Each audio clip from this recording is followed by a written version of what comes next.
Good morning, my dear students. ഇന്നു മുതൽ നമ്മളെ സെക്കൻഡ് ഇയർ ക്ലാസ്സസ് തുടങ്ങുകയാണ്. അതിലേക്ക് നമുക്ക് പഠിക്കാനുള്ള വിഷയങ്ങൾ ഏതൊക്കെയാണെന്ന് ഞാനൊന്ന് പറയാം. Subject accountancy, business studies, computer application, economics, കൂടാതെ second language, first language. Okay, അതിൽ ഫസ്റ്റ് സബ്ജക്റ്റായ അക്കൗണ്ടിങ് ആണ് നമ്മൾ പഠിക്കാൻ പോകുന്നത്. അക്കൗണ്ടൻസിയുടെ first chapter partnership account, basic concept, അതെന്താണെന്ന് നമുക്ക് ഡിസ്കസ് ചെയ്ത് പഠിക്കാം. ഫസ്റ്റ് ഓഫ് ഓൾ, പാർട്ണർഷിപ്പ് എന്താണ്? നമുക്കറിയാം, രണ്ടോ അതിലധികമോ ആളുകൾ ചേർന്ന് തുടങ്ങുന്ന ഒരു സ്ഥാപനമാണ് partnership.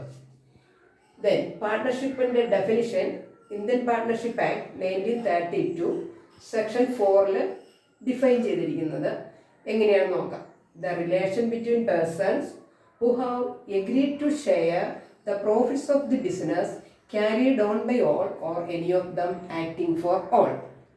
Okay, once again, section 4 of the Indian Partnership Act 1932 defines partnership is the relation between persons who have agreed to share the profits of a business carried on by all or any of them acting for all. Okay, രണ്ടോ അതിലധികമോ ആളുകൾ ചേർന്നിട്ട് തുടങ്ങുന്ന സ്ഥാപനമാണ് partnership. അതിൻ്റെ definition section 4 of the Indian partnership act 1932 പറഞ്ഞിരിക്കുന്നു. According to that definition, following are the main features. Before going to discuss the features, we have to identify the term firm. Firm means partners are collectively called firm. Partners are collectively called firm. Then partners are individually called partners. Okay, then features. Let us see one by one the features. First one, number of persons. Number of persons.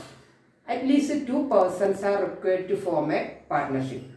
Number of persons, at least 2 persons are required to form a partnership business. Then maximum 50 persons are needed. But in the case of banking company, only 10 members are needed. Maximum 50 members, but in the case of banking business, 10 persons are required. Okay, then next feature, agreement or deed. In partnership business, there must be an agreement between partners. The agreement may be oral or written.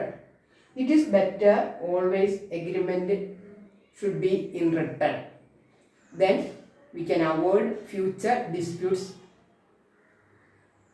Again, agreement may be agreement or deed may be oral or written. It is better agreement should be in written, otherwise disputes cannot be settled. Okay, third feature, business. That means partnership business must be a legal one.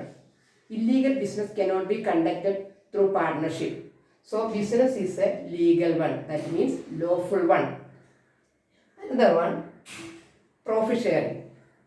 Profit derived from the business should be shared by the partners according to their prescribed ratio or equally. Profit sharing should be the profit arised from the business should be shared by the partners according to their prescribed ratio or equally. Then another one, carried on by all or any of them acting for all. Carried on by all or any of them acting for all. That means the business should be just like a agent principal relationship. Just like an agent principal relationship. Sometimes one partner can treated as principal and others can be a agent. Then second partner can be a principal and first partner also become an agent. Okay, that means partnership business inde പ്രധാനപ്പെട്ട features, ഒന്ന്, number of person. Minimum 2 പേരുണ്ടെങ്കിൽ business start ചെയ്യാം. Maximum 50 പേര് വേണം. എന്താണ് companies ആയിട്ട് നിഷ്കർഷിക്കുന്നത്. Banking company ആണെങ്കിൽ 10 പേര് മതി. ഇതാണ് ഫസ്റ്റ് ഫീച്ചർ എന്ന് പറഞ്ഞാൽ നമ്പർ ഓഫ് പേഴ്സൺ, മിനിമം 2 പേരും മാക്സിമം 50 പേരും. ദെൻ എഗ്രിമെൻ്റ് അല്ലെങ്കിൽ ഡീഡ് എന്ന് പറയുന്നത് എല്ലാ പാർട്ണർഷിപ്പിലും ഒരു എഗ്രിമെൻ്റ് അല്ലെങ്കിൽ ഒരു ഡീഡ് ഉണ്ടാകണം. എഗ്രിമെന്റ് എന്തിനാണെന്ന് വെച്ചാൽ ഭാവിയിലെ തർക്കങ്ങളൊക്കെ പരിഹരിക്കണമെങ്കിൽ എഗ്രിമെന്റ് എഴുതി ഉണ്ടാക്കിയതായിരിക്കണം. അത് ആക്ച്വലി ഒരു പ്രൂഫ് ആയിരിക്കും. ദെൻ മൂന്നാമത്തത് ബിസിനസ്. പാർട്ട്ണർഷിപ്പ് ബിസിനസ് എന്ന് പറയുന്നത് ഇല്ലീഗൽ ബിസിനസ് ആകാൻ പാടില്ല, ലീഗൽ ബിസിനസ് ആയിരിക്കണം. നിയമപരമായിട്ടുള്ള ബിസിനസ് മാത്രമേ നടത്താവൂ. Then another one profit sharing. ഏതൊരു ബിസിനസ്സിനും ആഗ്രഹിക്കുന്നത് പ്രോഫിറ്റ് കിട്ടണമെന്നാണ്. അതുപോലെ പ്രോഫിറ്റ് കിട്ടിക്കഴിഞ്ഞാൽ അത് പാർട്ട്നേഴ്സ് തമ്മിൽ ഷെയർ ചെയ്യണം. അത് അവരുടെ റേഷ്യോ പ്രകാരമോ അല്ലെങ്കിൽ ഈക്വലി ആകും. എന്തുകൊണ്ടാണ് ഈക്വലി എന്ന് പറയുന്നത്? റേഷ്യോ പറഞ്ഞിട്ടില്ല എങ്കിൽ കിട്ടുന്ന പ്രോഫിറ്റ് എത്ര പാർട്ട്നേഴ്സ് ഉണ്ടോ അവരെല്ലാവരും ഈക്വലായിട്ട് ഡിവൈഡ് ചെയ്തെടുക്കണം.